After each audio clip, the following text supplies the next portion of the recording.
अभीरा अबीर को घर लाने में कामयाब तो हो गई, लेकिन अबीर अभी भी बहुत गुस्से में है। जो मनीष जी और उनके परिवार ने किया है, वो अबीर भूल नहीं पा रहा है। वो अबीरा को यही कहता है कि इन्होंने जो मेरे और मेरे मम्मा के साथ किया था, वो मैं भूल नहीं सकता।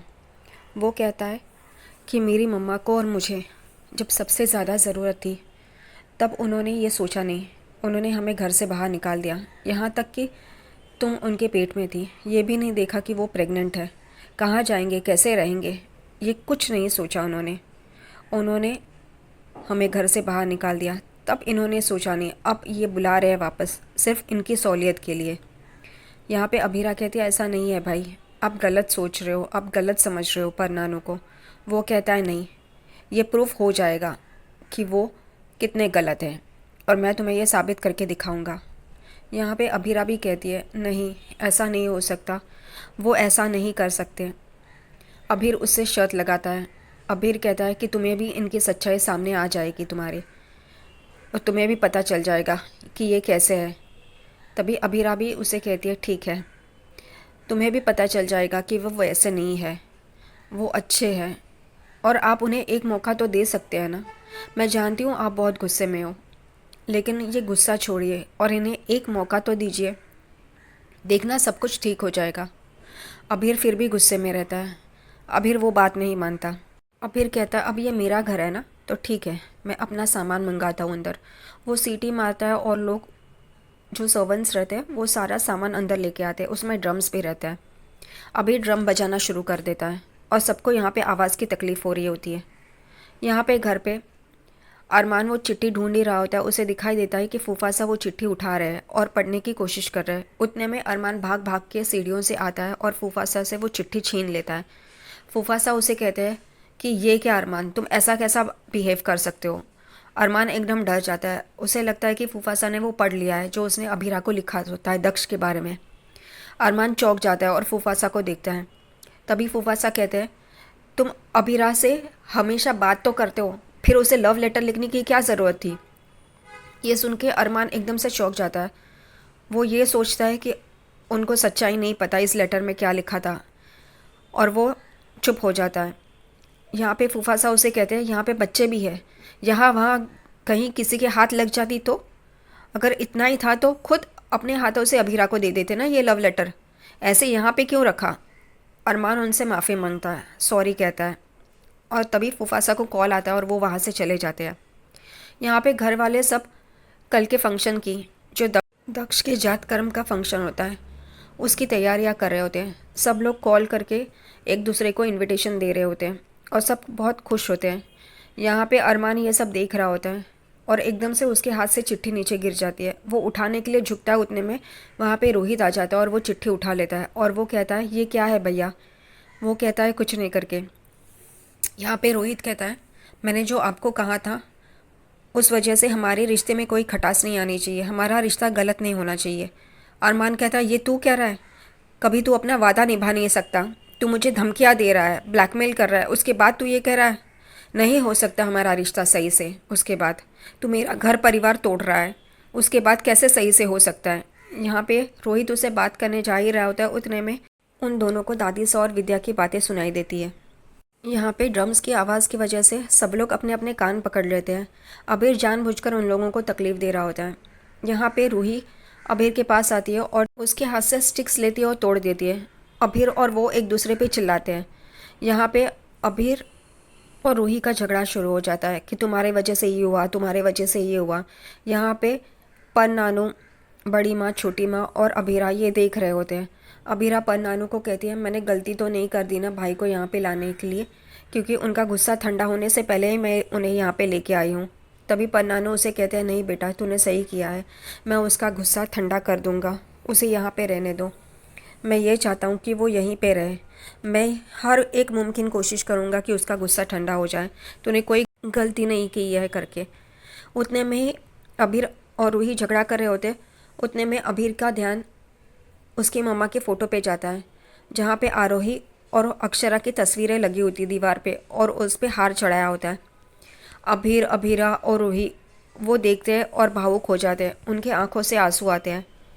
अबीर थोड़ी देर के बाद पूछता है मेरी मम्मा की डेथ कैसी हुई, वो कैसे मरी करके। यहाँ पे सब लोग चौंक जाते हैं। अबीर पर नानू बड़ी माँ और छोटी माँ से पूछ रहा होता है कि कम से कम उनके आखिरी वक्त पे आप लोग थे या वो भी नहीं थे। तभी बड़ी माँ कहती है हमें पता ही नहीं चला, वरना हम लोग उनके साथ होते। आखिरी वक्त में अक्षरा के साथ सिर्फ अरमान और अबीरा थे करके। यहाँ पे ये सुन के अबीर अबीरा के पास आता है और उसे पूछता है मम्मा की डेथ कैसे हुई। अबीरा उसे बताने ही जा रही होती है, उतने में रूही बीच में टपक पड़ती है और कहती है उसके पति अरमान की वजह से। यहाँ पे अबीर चौंक जाता है।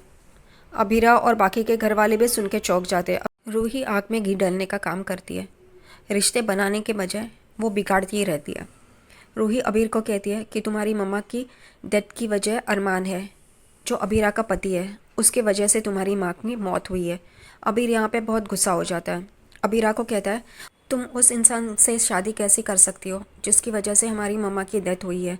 तुमने अभी तक उसे छोड़ा क्यों नहीं, क्यों उस घटिया आदमी के साथ रह रही हो। अबीरा यहाँ पे उसे समझाने की कोशिश कर रही होती कि अरमान की इसमें कोई गलती नहीं है, लेकिन रूही वापस आग लगाने की कोशिश करती है और कहती है ये और इसका पति अरमान दोनों ही तो हर एक वजह की जड़ है, ये दोनों की वजह से ही तो हमेशा बखेड़ा खड़ा होता है करके। यहाँ पे अबीरा और रूही एक दूसरे से उलझ पड़ते हैं। अबीरा उसे कहती है ऐसा कुछ नहीं है, मेरी बात सुनो, रूही तुम्हें गुस्सा दिलाने का काम कर रही है, मैं तुम्हें सच्चाई बताती हूँ, वो एक गुंडा। तभी अबीर उसे कहता है चुप रहो। रूही कहती है अब तुम्हें पता चला कि मेरी माताश्री की मौत की वजह तुम्हारी माँ थी, तभी मुझे कैसा लगा होगा अपनी माँ की मौत के वक्त।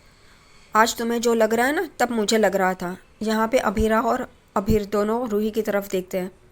अबीरा और रूही एक दूसरे से उलझ पड़ते हैं। तभी अबीर गुस्सा हो जाता है और दोनों को कहता है चुप रहो, तुम दोनों एक दूसरे के साथ कितना झगड़ती हो करके। और वो वहाँ से गुस्से से चला जाता है। वो उसी रूम में आता है जो अक्षरा का होता है और वो अक्षरा की फ़ोटो लेके सीने से लगा के रो रहा होता है। फिर वो फ़ोटो टेबल पे रख देता है और पलट के देखता है खिड़की की तरफ, तो वो कांच टूटी हुई रहती है। उसे याद आता है जिस दिन उसने वो पत्थर मारा था वो उसकी मम्मा की कमरे की कांच थी। वो कहता है सॉरी मम्मा, मैंने आप ही के कमरे की कांच तोड़ दी कर। वो उस कांच पे हाथ लगाता है, उसके हाथ से खून निकलता है और अबीरा तुरंत वहाँ पे आ जाती है और उसका खून रोकने की कोशिश कर रही होती है। वो उसकी उंगली पे बैंडेज कर रही होती है और तभी उसे कह रही होती है कि हमारा खून का रिश्ता है, तो हम एक दूसरे से अलग कैसे हुए। और यहाँ पे मम्मा यही चाहती थी कि हम एक दूसरे के साथ रहे। वो अबीर को कहती है कि कल आप मेरे घर पे आइए, क्योंकि मेरे बेटे का जात कर्म का फंक्शन है, उसमें मामा उसे घी और शहद चटाता है। वो कहता है मैं नहीं आऊँगा करके। तभी अबीरा उसे कह रही होती है मेरे लड्डू की आंखें आपकी और मम्मा की तरह ही है, आप जब कल आओगे ना तब देख लेना। अबीरा उसे दक्ष की फ़ोटो दिखा रही होती है मोबाइल में। ये देख के वो बहुत खुश हो जाता है, हंसता है, लेकिन उतने में दक्ष और अरमान की फ़ोटो देख के वो गुस्सा हो जाता है और वो फ़ोन अबीरा को वापस दे देता है। अबीरा को ये बात पता चल जाती है। अबीरा कहती है कि मम्मा ने ही मेरा हाथ अरमान के हाथ में दिया था, मम्मा की यह आखिरी ख्वाहिश थी कि मैं और अरमान शादी कर ले। एकदम से अबीर अबीरा की तरफ देखता है। फिर अबीरा कहती है आप जानते हो ना मम्मा कभी गलत फ़ैसला नहीं करती, तो ये फ़ैसला मम्मा ने गलत कैसे लिया होता करके। और वो दोनों एक दूसरे की तरफ देखते हैं। घर पे कल की फ़ंक्शन के लिए तैयारी चालू होती है। यहाँ पे विद्या और दादी सा कह रहे होते हैं कि उसका मामा उसे शहद और दही चटाएगा, लेकिन वो लड़का अबीर इस घर में आना नहीं चाहिए करके। तभी सब लोग परेशान हो जाते हैं। विद्या मासा से कहती है रोहित उसका मामा बन के उसे शहद और घी चटाएगा। यहाँ पे रोहित और अरमान एक दूसरे को देखते हैं। रोहित अरमान को कहता है आप सबको बता दीजिए मैं ये नहीं करने वाला, और आप अभी के अभी सारे घर वालों को सच्चाई बता दीजिए कि दक्ष मेरा बेटा है करके। अरमान कहता है पहले मुझे अबीरा से तो बात करने दो, घर वालों को पहले पता चल जाएगा तो बहुत मुश्किल हो जाएगी। रोहित कहता है नहीं, उन दोनों का झगड़ा ही चल रहा होता है। उतने में विद्या कहती है कि रोहित कैसे चटा सकता है, उसे बुरा लगेगा जो उसके साथ हुआ है उस वजह से। ये बातें अरमान और रोहित भी सुनते हैं। तभी दादी सा कहती है फिर कौन करेगा करके। तभी अरमान भी कहता है रोहित नहीं चाहिए करके, क्रिश कर लेगा। और सब लोग क्रिश को देखते हैं। यहाँ पे उतने में विद्या को कॉल आता है पंडित जी का, और वो कहते हैं कि रूही को इस पूजा में बैठना नहीं चाहिए। विद्या दादी सा को ये बात बताती है। यहाँ पे रोहित और अरमान एकदम चौंक जाते हैं। रोहित गुस्सा हो जाता है अरमान कहता है, रूही इस पूजा में क्यों नहीं बैठेगी? क्या कोई माँ नहीं बन सकता तो वो पूजा अटेंड नहीं कर सकता? ये कौन सा रिवाज है, ये कौन सा तरीका हुआ? तभी विद्या कहती है, ये सारे रस्में होती है, ये निभानी ही पड़ती है। और उतने में अबीरा और रूही भी वहाँ से ये सारी बातें सुन रहे होते हैं। रोहित का ध्यान उनकी तरफ जाता है। यहाँ पे रूही के लिए विद्या से लड़ रहा होता है, उसका भी ध्यान रूही और अबीरा की तरफ जाता है। और दादी सा और बाकी के घर वालों का भी ध्यान उनकी तरफ जाता है। अबीरा और रूही को दोनों को बुरा लगता है। रूही उनके पास आती है और कहती है कि मैं भी चाहती थी कि मैं इस पूजा में ना बैठूं, मैं अपने कमरे में ही रहूँगी, आप लोग मेरे लिए झगड़ना बंद कर दीजिए। और वो वहाँ से चली जाती है अपने कमरे में। रोहित गुस्से से अरमान की तरफ देखता है। यहाँ पे अबीरा और बाकी घर वाले भी परेशान होते हैं।